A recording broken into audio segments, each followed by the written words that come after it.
জমি খাল হয়ে গেছে। একসময় কিন্তু এখানে ফসল করতো, এখানে ধান রোপণ করতো, সমেত রোপণ করতো, কিন্তু মেঘনা নদীর পানির স্রোতের কারণে এটা কিন্তু বিশাল এক খাল হয়ে গেছে। শুধুমাত্র বয়স্কর একটি টেকসই বলকবাদ না থাকার কারণে বিশাল খাল হয়ে গেছে।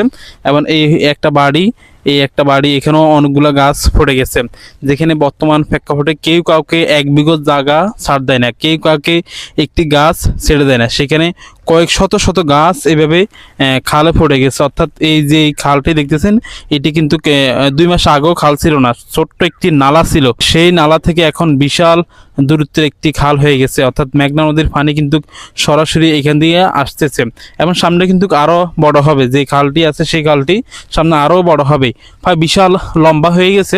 আগামাথা বিশাল একটি খাল হয়ে গেছে, শুধুমাত্র বছর একটি টেকসই বলকবাদ না থাকার কারণে। এই যে এই ঘরগুলো আছে, ঘরের অর্ধেক পড়ে গেছে, ওই একটা ঘর অর্ধেক পড়ে গেছে। এবং এই পাশেও এটি কিন্তু জমি, অর্থাৎ চাষাবাদ করে ধান রোপণ, ধান সোয়াবিন।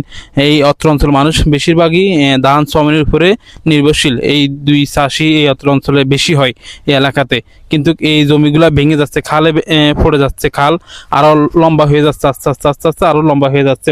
সেজন্য অনুরোধ থাকবে, পূর্ব বলেছি এখনও বলি, এই বয়স্ক মানুষের সবচেয়ে বড় সমস্যা সেটা হলো টেকসই বলকবাদ। এই অত্র অঞ্চল মানুষ কৃষির উপর নির্ভরশীল, কৃষি চাষ করে এখানকার মানুষ জীবিকা চালায়, জীবনযাপন করে, ছেলেমেয়েদের পড়াশোনা করায়, সব কিছু কিন্তু কৃষির উপর নির্ভরশীল এই অত্র অঞ্চল মানুষ। সেজন্য অনুরোধ থাকবে এমপি মহোদয়কে, এই বয়সের জন্য আপনি একটি টেকসই বলকবাদ করে দিবেন।